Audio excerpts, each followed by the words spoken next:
Every town has a dark side. On the morning of December 12th of 1982, Dr. Charles Scudder sat with his golden harp and recorded himself reciting a poem by William Blake. And come midnight, he'd be lying dead on his kitchen floor, 5 bullets in his body. And months earlier, he had painted this very scene, his own murder. And that portrait still hung on the wall as his killers tore through his Gothic castle deep in the Georgia woods. And they were searching for treasure that didn't exist. And in the end, they executed 2 people, driven by nothing more than fear, paranoia, and twisted rumors. And hey guys, it's Andrew. Welcome to Every Town, where today we're checking out a strange case that has a bit of a paranormal edge to it. And perhaps more specifically, that edge is directly related to Satan himself. So together, let's head on over to Georgia and check out the Corpsewood Manor Murders.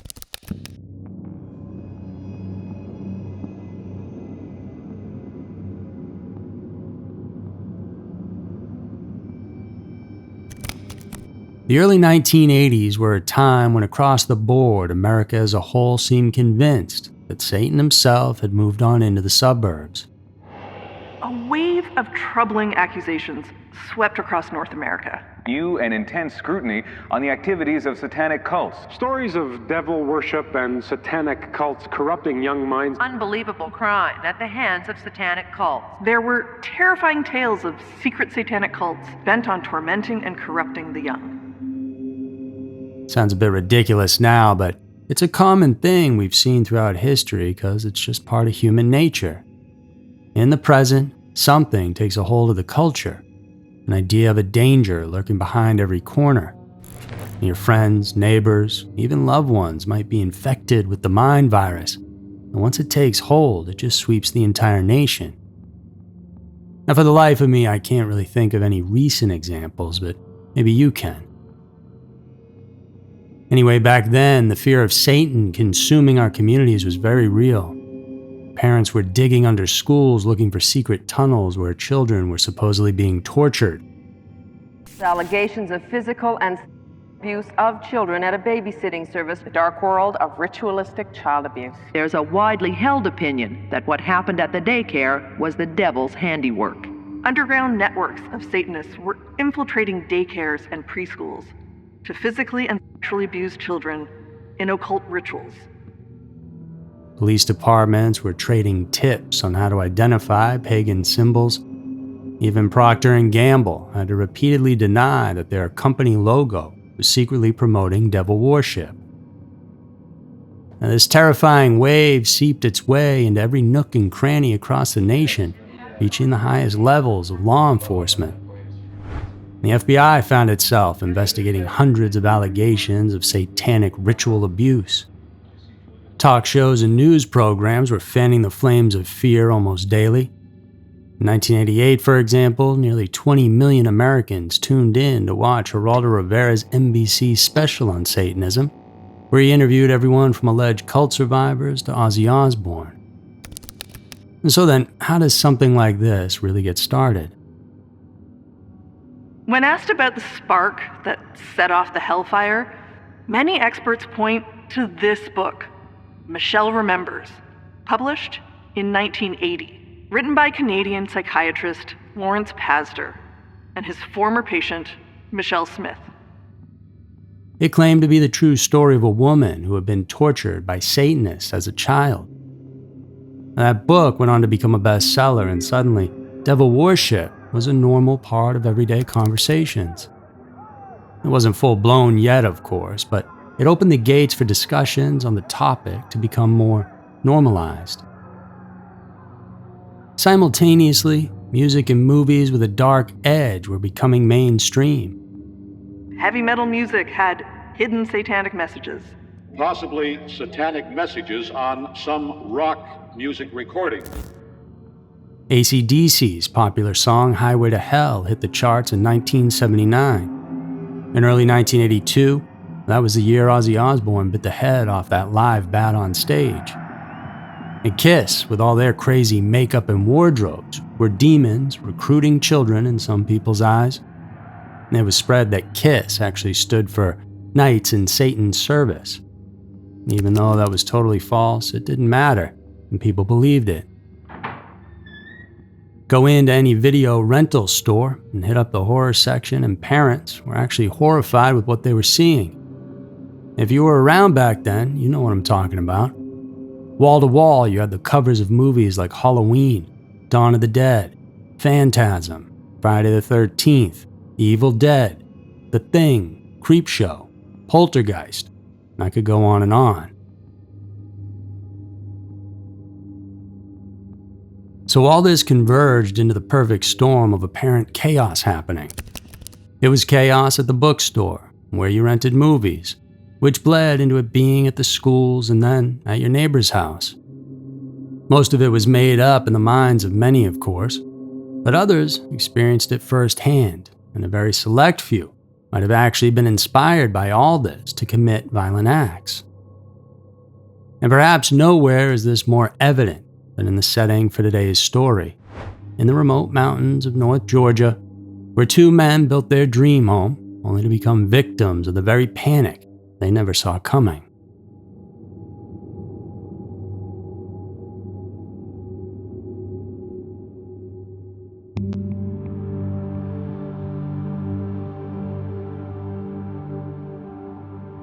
Dr. Charles Scudder was everything you'd expect from a 1970s academic rebel. Born to a wealthy Milwaukee family in 1926, he had climbed the ranks of academia to become an associate professor of pharmacology at Loyola University in Chicago. But Charles wasn't your typical boring professor. He dyed his hair bright purple, had a pet monkey, and conducted government-funded experiments with LSD. And yes, those are the same government LSD experiments that would later become part of the MKUltra program. Now, Charles was also a member of the Church of Satan, though he kept this secret from his colleagues. Now, before you start thinking Charles was some devil-worshipping lunatic, understand what the Church of Satan actually was. Founded by Anton LaVey in San Francisco, it wasn't actually about worshipping the devil, at least not at first. Most members were atheists who used Satan as a symbol of rebellion against traditional religious constraints. They believed in indulgence over abstinence, in living for earthly pleasures rather than heavenly promises. And yes, they took the name to the extreme, but it was more to make their point. As far as we know, they weren't actually sacrificing people to horn goats.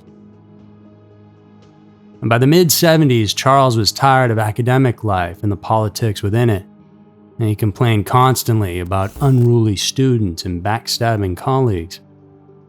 His neighborhood in Chicago was deteriorating, property values were dropping, and his second marriage had fallen apart, so he was ready for a sea change. And that's where Joseph Odom comes in. And Joey, as he was known, was 12 years younger than Charles and came from a completely different world. And he dropped out of school in 5th grade and had spent some time in prison before Charles hired him as a housekeeper. Despite their different backgrounds, the two men formed a deep bond. And Joey wasn't just Charles's employee, he was his companion, his friend, and eventually his lover.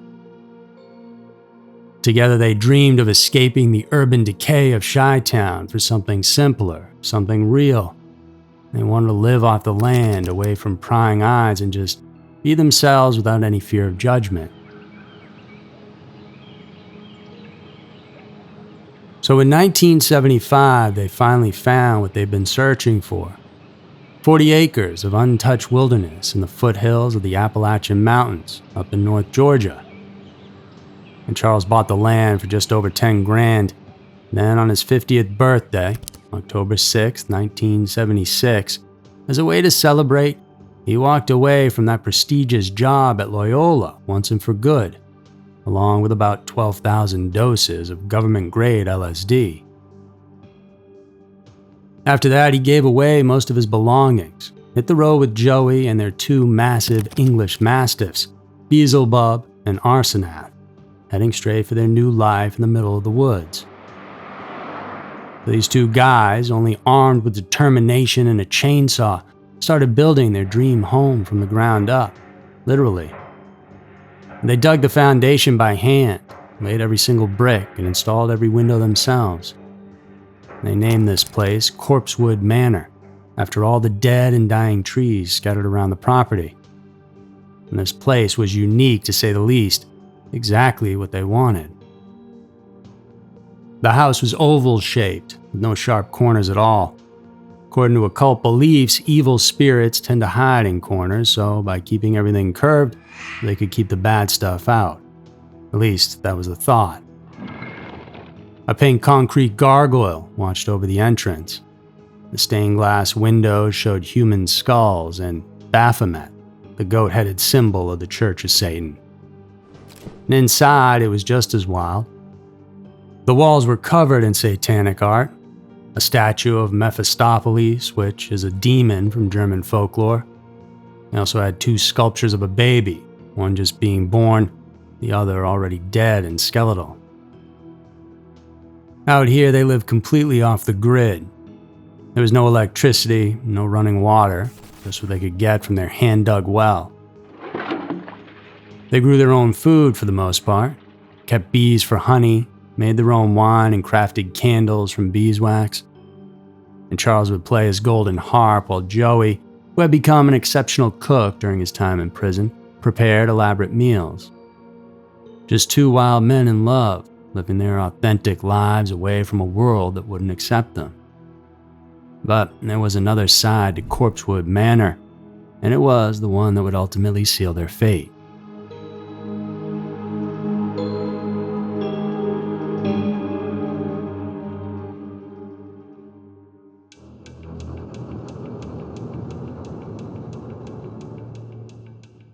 Next to the manor, Charles and Joey built what they called the chicken house. The first floor actually housed chickens, and the second floor is where they stored canned goods and their extensive collection of adult content. But then there was the third floor, the pink room, as it was known. It was painted entirely pink and furnished with nothing but mattresses, gas lamps, whips, chains, and a whole bunch of other items.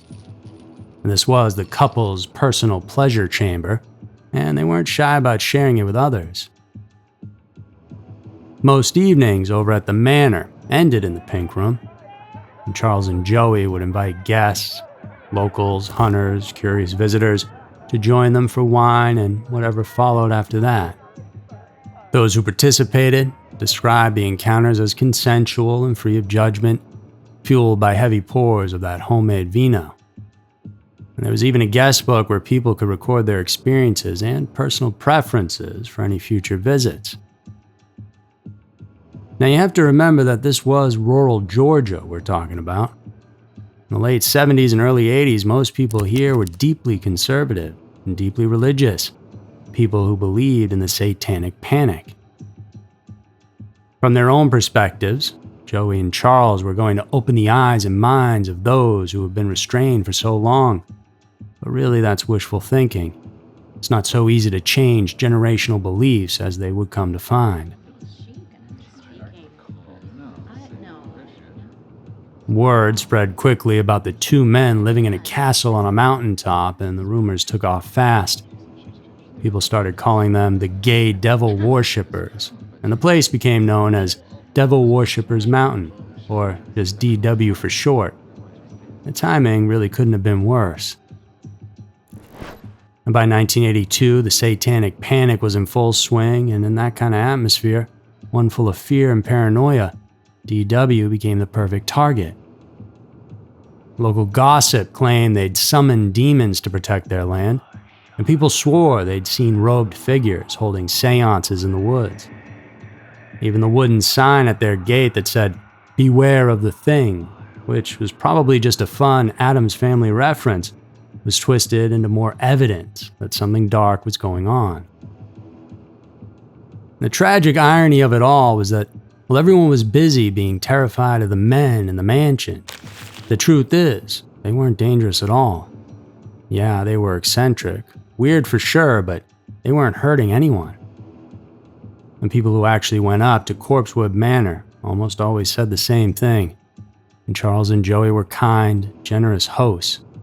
They offered food, drink, and good company to anyone who came with an open mind. And the reality was that the real danger was coming from somewhere else entirely.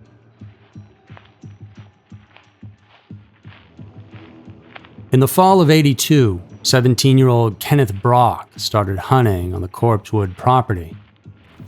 The boy had come from a troubled background. His father had kicked him out of the house at a young age. That sent him into crossing paths with 30-year-old Samuel West, and the two would become roommates. As to why a 30-year-old would live with a 17-year-old, well, Samuel had some issues himself. At 13, he had accidentally shot and killed his 2-year-old nephew while playing with a gun. That sort of sent him off on a path filled with mental institutions and jail time. He wasn't exactly a well-adjusted adult, and in 1982 he was unemployed and by all accounts unstable and deeply troubled.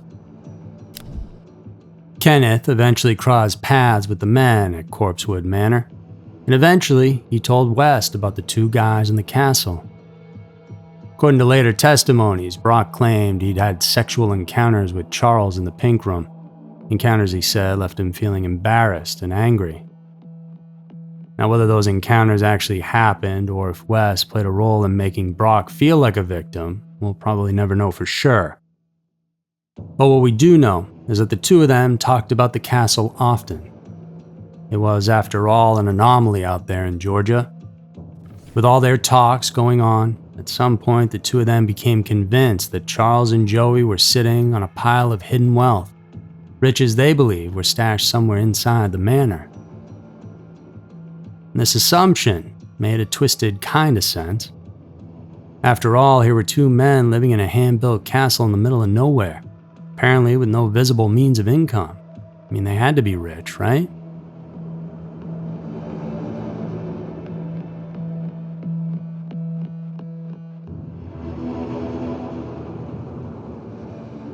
On December 12th, Brock and West decided to find out for themselves.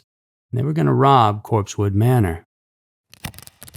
They invited two teens to help out, 19-year-old Joey Wells and his date Teresa Hudgens to come along, apparently without telling them the real plan. And Brock borrowed his mom's .22 caliber rifle, saying he was just going rabbit hunting. Before heading up the mountain, the four stopped over at Tony's sister's trailer to watch some football and get high on something called Toodaloo, a nasty homemade mix of paint thinner, glue, and alcohol that they'd huff for a cheap high. And then, as the sun went down, and with night closing in, they piled on into the car and drove up the winding road towards Corpsewood.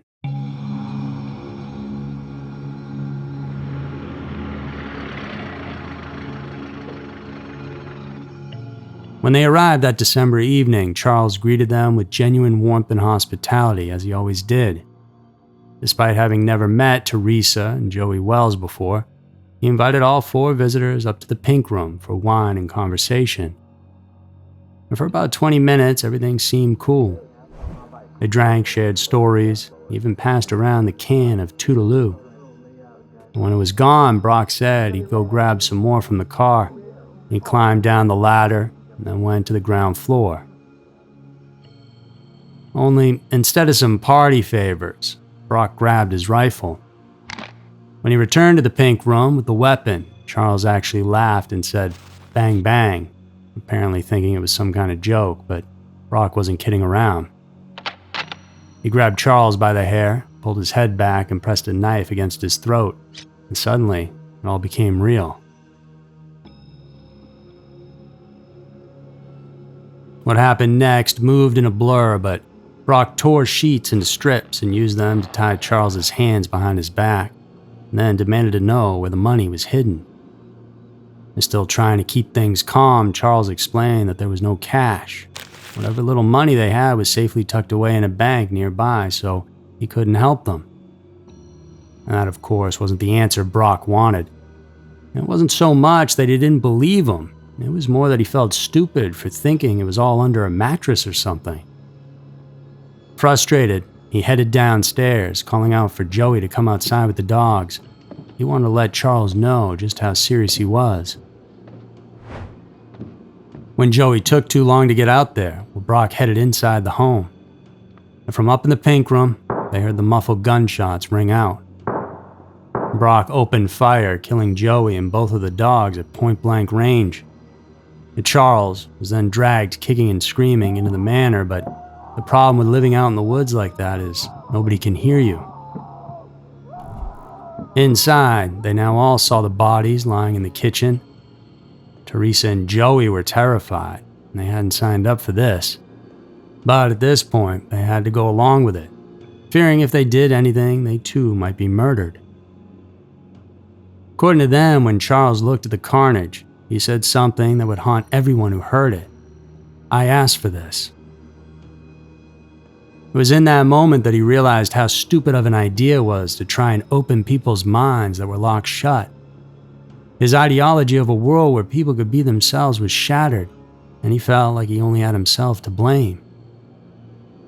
The boys had gone too far, and what's the point in leaving a witness alive, especially when he wasn't going to give them any money because that money didn't exist. As Charles tried to move toward Joey's body, West asked for the gun and Brock handed it over. And as the man cried over the body of his dead lover, West opened fire, shooting Charles 4 times, dropping him to his knees. But even then, Charles wasn't finished. Brock took the gun back, finished him off with a single shot right between his eyes. The killers then tore through the place, desperate to find the fortune they hoped was hidden inside. They got a few coins and some jewelry, a leather jacket, a gold-plated dagger, and some wine. The real treasures, the 16th century furniture, priceless artwork, and 3 bottles of pure LSD, those were overlooked and left behind. And Charles had been telling the truth. There was no fortune hidden, no cash.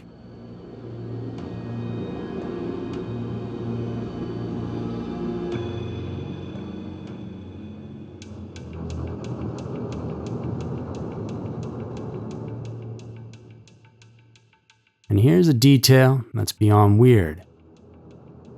Years before the murders, Joey had gotten into a car accident, and after that he was never really the same.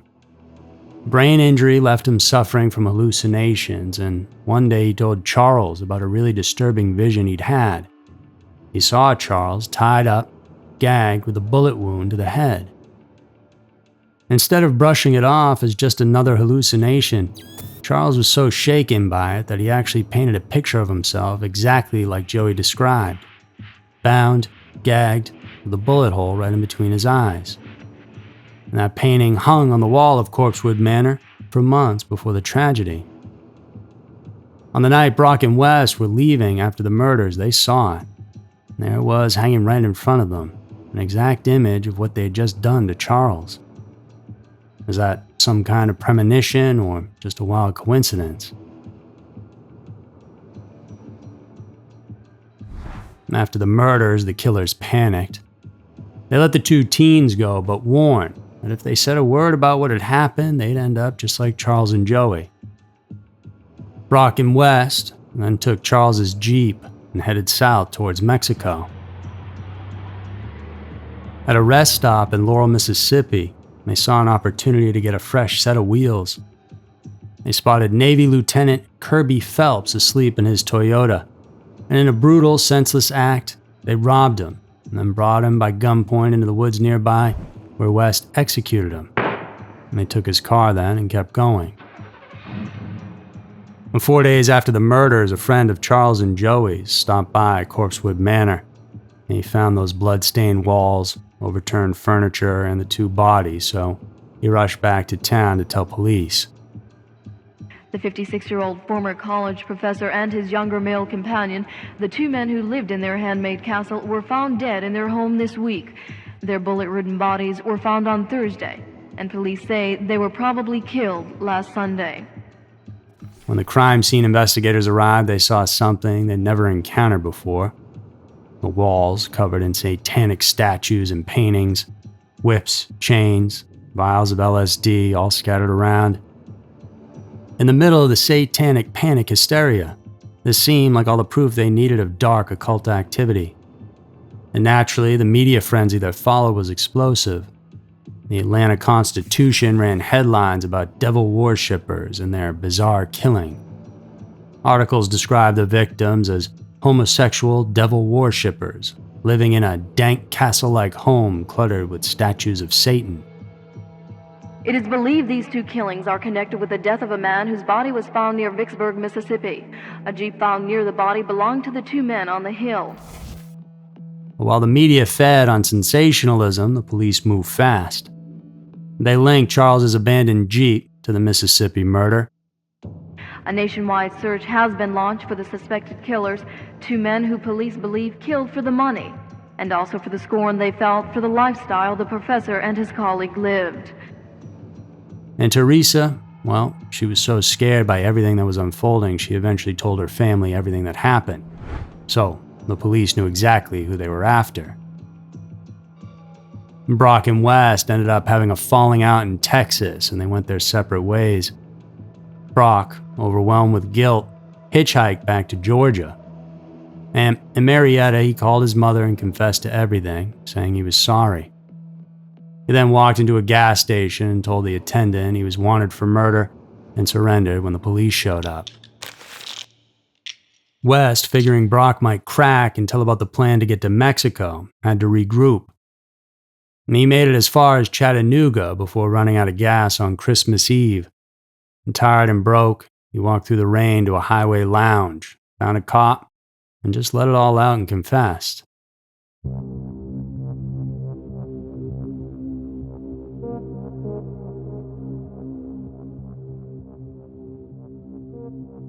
In keeping with how crazy everything got in terms of satanic panic, West's lawyers actually argued that the murders were justified revenge for Brock, who they claimed was a minor victim of SA. They also said West had been under some kind of supernatural spell, pointing to Charles's golden harp, which they insisted glowed with evil power and controlled West's mind. They even claimed the wine they drank that night was laced with LSD, but forensic tests found no drugs at all. And they tried to play this game of hysteria, but in the end, West was found guilty and sentenced to death. He later appealed and took a plea deal for life in prison. And Brock got 3 back-to-back life sentences, and both men are still behind bars today.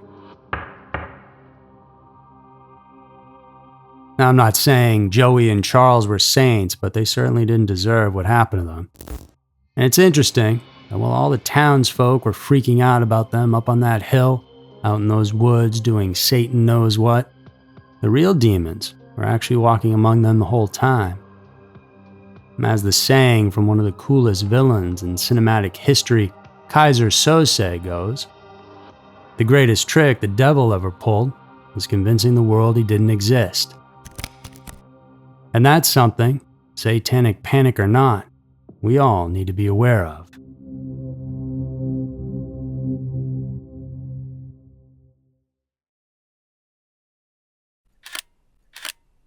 So that's going to do it for this week's episode of Everytown. I hope you all enjoyed it.